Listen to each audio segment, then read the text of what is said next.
কাঞ্চন মল্লিক রোগা প্যাং প্যাঙে বাবুঘাটে যদি দাঁড়ায় আর যদি জোরে কালবৈশাখী ঝড় আসে, ও উল্টে গঙ্গায় পড়ে গেলে ওকে খুঁজে পেতেই দম লেগে যাবে। কাঞ্চন মল্লিকের মনা হবে আর জনগণ টাকা দেবে, ভাবা যায়? এ তো হোনাই।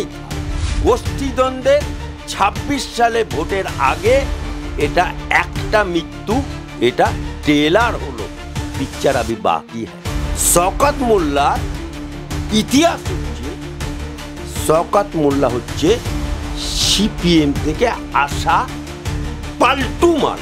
মমতা ব্যানার্জি বক্তৃতা দিয়ে জাস্ট নেমে গাড়ি, স্টেজ থেকে নেমে গাড়িতে উঠছে, দাম করে বোম ফাটে এবং স্টেজটা উড়ে গেল। দোতলা বাড়ির উঁচু সমান তৈরি করা কলকাতা থেকে নিজ স্টেজ উড়ে গেল। তাহলে এই শওকত মোল্লা মমতা ব্যানার্জিকে খুন করতে চেয়েছিল। আপ ক্যা হোগা রে কাসেম সিদ্দিকি? এই তৃণমূলের সরকারের আমলে গুটে কুনির বেটারা শিক্ষার নামে দুর্নীতি করছে। সন্ধ্যাবেলায় আমরা দেখতে পেলাম ভাঙড়ে তৃণমূল নেতাকে খুন। সেখানে শওকত মোল্লা দাবি করছেন যে একেবারে নওশাদ সিদ্দিকীর মদতে এই ঘটনা ঘটেছে। নওশাদ সিদ্দিকী এই বিষয় মানতে নারাজ। কি বলেন, ভাঙড়ে চলছে এটা কি? এ তো হোনাই থা, এ হোনাই থা। আপনি দেখুন, তৃণমূলের প্রতিষ্ঠা দিবস, তৃণমূলের প্রতিষ্ঠা দিবস ওই ভাঙড়ে মোচমানে মারামারি, আরাবুল ভার্সেস শওকত মোল্লা, অর্থাৎ দুটোই তৃণমূল। আজকে যে খুন হলো, একজন অঞ্চল সভাপতি মুসলমান, শওকত মোল্লা ওখানকার দায়িত্বে, আরাবুল ওখানকার নেতা। আজকে তৃণমূলে ওখানে লড়াই আছে, হতে পারে আইএসএফ ওখানে বিধায়ক নওশাদ সিদ্দিকী, কিন্তু নওশাদ সিদ্দিকী দলের একমাত্র এমএলএ। শওকত মোল্লা ওখানকার দায়িত্ব পাওয়ার পর কে শওকত মোল্লা? হুইজ শওকত মোল্লা? শওকত মোল্লার ইতিহাস হচ্ছে, শওকত মোল্লা হচ্ছে সিপিএম থেকে আসা পাল্টু মাল। এই শওকত মোল্লা যখন মমতা ব্যানার্জি প্রশাসনিক বৈঠক করছে, শওকত মোল্লা উঠে দাঁড়িয়ে বলছে, দিদি আমার জীবনতলা একটা বাস স্ট্যান্ড চাই। দিদি বলছে কি প্রশাসনিক বৈঠক, তৃণমূলের এমএলএ শওকত মোল্লাকে বলছে, এই বাস, তুই তো বোম মারিস। অর্থাৎ শওকত মোল্লা বোম মারে। এটা প্রশাসনিক বৈঠকে বাংলার মুখ্যমন্ত্রী, তৃণমূলের মুখ্যমন্ত্রী, তৃণমূলের এমএলএকে বলছে। কেন বলছে?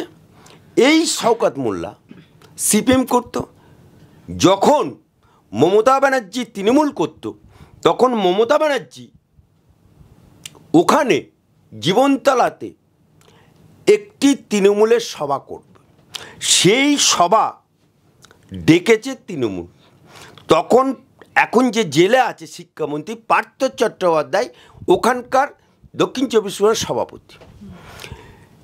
শওকত মোল্লা সভা করতে দেবে না, কিন্তু দিদি যাবে, তাই ওখানে কোনো প্যান্ডেলওয়ালা ভয়ে, শওকত মোল্লার ভয়ে কোনো প্যান্ডেলওয়ালা মমতা ব্যানার্জির প্যান্ডেল করতে রাজি হলো। Let me finish. অবশেষে দক্ষিণ চব্বিশ পরগনার সভাপতি কলকাতা থেকে রেডিমেড স্টেজ নিয়ে গিয়ে বসিয়ে দিল, মমতা ব্যানার্জি গিয়ে ভাষণ দিল। আয়োজক আরাবুল। মমতা ব্যানার্জি বক্তৃতা দিয়ে জাস্ট নেমে স্টেজ থেকে নেমে গাড়িতে উঠছে, দাম করে বোম ফাটলো এবং স্টেজটা উড়ে গেল। দোতলা বাড়ির উঁচু সমান তৈরি করা কলকাতা থেকে নিজ স্টেজ উড়ে গেল। তাহলে এই শওকত মোল্লা মমতা ব্যানার্জিকে খুন করতে চেয়েছিল। সেই শওকত মোল্লা যখন সিপিএম চলে গেল তখন তৃণমূলে চলে এলো। আবার তৃণমূলে এমএলএ থাকাকালীন মমতা ব্যানার্জি ওকে বলল যে তুই বোম মারিস, এটা প্রমাণিত। আজকে সেই শওকত মোল্লা ভাঙড়ের দায়িত্বে পেয়ে, উনি ক্যানিংয়ের বিধায়ক কিন্তু ভাঙড়ের দায়িত্বে আছে, তাই মোচমান দিয়ে মোচমান মারো, অর্থাৎ লোহে সে লোহে কাটতা है, কাঠ সে লোহে নেই কাটতা है। আজকে মরছে মুসলমান, মারছে মুসলমান, খুন করছে মুসলমান, জেল খাটবে মুসলমান। তাই এটা তৃণমূলের গোষ্ঠীদ্বন্দ্বের ২৬ সালে ভোটের আগে এটা একটা মৃত্যু, এটা ট্রেলার হলো, পিকচার আবি বাকি হ্যায়। কাসেম সিদ্দিকীকে নিয়ে জল্পনা শুরু হয়েছিল, কাসেম সিদ্দিকীকে ভাঙড়ে দাঁড় করানো হতে পারে বলে দাবি উঠছিল, কি বলবেন? একটা জল্পনা তৈরি হয়েছিল। দেখুন, ভাত না খেলে কখনো মানুষ আঁচায় না, হাত ধোয় না। এই কাসেম সিদ্দিকী তৃণমূলের গোষ্ঠীর ছাদ্য করেছিল এবং বলেছিল তৃণমূলের যারা মুসলমান যদি মরে যায় তাহলে তার জানাজা পড়া হবে না, তার ঠ্যাং ধরে তাকে নবান্নে পৌঁছে দিয়ে হবে। আপ ক্যা হোগা রে কাসেম সিদ্দিকী?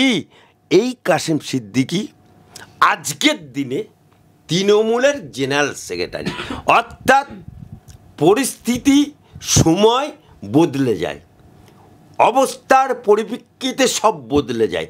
আজকে যেটা জল্পনা হচ্ছে সেটা সময় বলে দেবে কাসেম সিদ্দিকী চটি চাটবে না ভাঙড়ে দাঁড়াবে নাকি ও ফিনিশ হয়ে যাবে।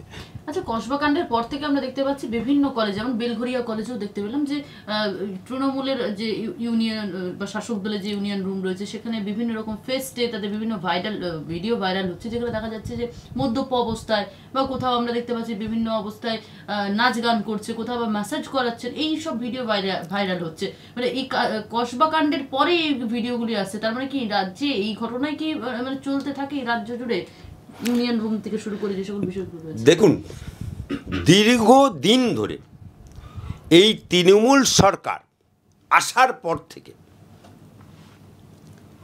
কোনো কলেজ, কোনো বিশ্ববিদ্যালয়ে ছাত্রদের যে গণতান্ত্রিক অধিকার, প্রতিনিধি নির্বাচন, কারা প্রতিনিধি হবে, কে জিএস হবে, কে ক্লাস রিপ্রেজেন্টেটিভ হবে, সেটা ছাত্ররা নির্বাচন করবে এবং নির্বাচনের মাধ্যমে ইউনিয়ন চলবে, এটাই গণতান্ত্রিক অধিকার। কিন্তু দীর্ঘদিন ধরে পশ্চিম বাংলার প্রতিটি কলেজে, প্রতিটি বিশ্ববিদ্যালয়ে কোনো কিছু নেই, অর্থাৎ কোনো নির্বাচন নেই। ওখানে তৃণমূলের মনোনীত এক এক জায়গায় এক একটা নেতা, এক এক জায়গায় এক একটা দাদা, এক একটা জায়গায় এক একজন মৌরুষি পাট্টা করে কমে খাচ্ছে। সেই জায়গাতে আজকে যে লোকটি ল কলেজে, যাকে বলা হচ্ছে মনোজিৎ মিশ্র, এ অ্যাডভোকেট, ছাত্র না, এ অ্যাডভোকেট থাকা অবস্থায় ক্লার্কের চাকরি করত, যেটা অ্যাডভোকেট রুলে নেই, যেটা আমি প্রথম বাজারে এনেছিলাম যে 1961-এ অ্যাডভোকেট রুলে অ্যাডভোকেট ছাড়া সে অন্য কোনো জায়গায়, কিন্তু এখানে টাকার জোরে বুড়ের বে হয়, তাই মনোজিৎ মিশ্র সেখানে টাকার জোরে ক্লার্ক, টাকার জোরে, পাওয়ারের জোরে ক্লার্ক। মনোনীত করেছে কে? মনোনীত করেছে রাজন্না হালদারের স্বামী। আবার লেট মি ফিনিশ, আবার উত্তরপাড়া প্যারিমন কলেজে সেম, মানে যাদবপুরে সেম, আর বেলঘরিয়াতে সেম, অর্থাৎ ইউনিয়ন অফিসগুলো আজকে মৌরিসি পাট্টা পাওয়ার পরে ওখানে নেতারা, তৃণমূল ছাত্র পরিষদের নেতারা হাম কিসে কম নেই। আজকে যে ল কলেজটা ঘটনাটা ঘটেছে, ঠিক তার 7 দিন আগেকার ঘটনা বলছি, সে ওই কলেজের প্রিন্সিপাল কলেজ থেকে বেরিয়েছে কোনো কাজে, দর করে ঘামছে, গোটা শরীর ঘামছে। সামনে একটা দোকান ছিল, দোকানদার বলছে স্যার বসুন। কলেজের প্রিন্সিপাল পাশে সবাই চেনে, আশেপাশে দোকান। স্যারকে বসিয়েছে, বসানোর পর স্যারকে জল দিয়েছে, জল খাওয়ার পর স্যার একটু চা খাবেন, একটু চা দিয়েছে। চায়ের চুমুক দিতে বলছে যে আমার কলেজটা দ্বিতীয় না আরজিকর হয়ে যায়। 7 দিনের মাথায় দ্বিতীয় আরজিকরের মতো ঘটনা ঘটল। অর্থাৎ প্রিন্সিপাল 7 দিন আগে ইনফরমেশনটা বাজারে প্রকাশ করে ফেলেছে, যেটা কেউ প্রকাশ করছে না। আজকে প্রতিটা কলেজে, প্রতিটা বিশ্ববিদ্যালয়ে একটা দাদা মৌরিসি পাট্টা পেয়ে আজকে কোনো কলেজে তৃণমূলের ছাত্র পরিষদের নেতার মাথা টিপছে, কোনো জায়গায় যৌন কেলেঙ্কারি হচ্ছে, কোনো জায়গায় রাহাজানি চলছে, কোনো জায়গায় ভর্তির নামে টাকা তোলা হচ্ছে। আজকে এই কারণে আমি অ্যাডভোকেট আলী আফজল চাঁদ, আশা অর্থাৎ অবহেলিত স্টুডেন্ট ফেডারেশন অ্যালায়েন্স আশা নামক ছাত্র সংগঠনের নামে আমরা মহামান্য আদালতে মামলা করেছি, এবং সেই মামলায় সিপিএমের 3 বছর আগেকার করা মামলা ওই মামলাতে অ্যাড হয়ে গেছে। সেই মামলাতেই রায় বেরিয়েছে, প্রতিটা ইউনিয়ন অফিসে তালা পড়ছে। আজকে আমাদের করা মামলা এখন হাইকোর্টের নির্দেশ, হাইকোর্টে মামলাটি চলছে, ইন্তেজার করুন। এই তৃণমূলের সরকারের আমলে ঘুটে কৌনির বেটারা শিক্ষার নামে দুর্নীতি করছে, ঘুটে কৌনির বেটারা। শিক্ষা হচ্ছে জাতির মেরুদণ্ড, শিক্ষাকে আজকে জলাঞ্জলি দিয়ে দিয়েছে এই তৃণমূল সরকার। আচ্ছা, আরো একটা বিষয়, যেখানে স্কুল অফ ট্রপিক্যাল মেডিসিন বিভাগীয় প্রধানকে হুমকি দিতে দেখা গিয়েছিল কাঞ্চন মল্লিককে 1-2 দিন আগেই, এবং সেখানে বিভিন্ন অকথ্য ভাষায় গালিগালাজ থেকে তিনি বিভিন্ন রকমভাবে মন্তব্য করেছেন। পরবর্তীতে আমরা দেখতে পাচ্ছি যে মেডিকেল কলেজগুলিতে কালো ব্যাচ পরে প্রতিবাদও করা হচ্ছে, এবং সেখানে দিয়ে লালবাজারে লিখিত অভিযোগ দায়ের করেছেন স্কুল অফ ট্রপিক্যাল মেডিসিনের যিনি বিভাগীয় প্রধান, এবং ডিসি সেন্ট্রাল মারফত সেই তদন্তের নির্দেশও দেওয়া হয়েছে। কাঞ্চন মল্লিক একজন বিধায়ক, এইরকম মন্তব্য তার এই যে ভাষা ভঙ্গিমা প্রকাশ পেল, কি বলবেন?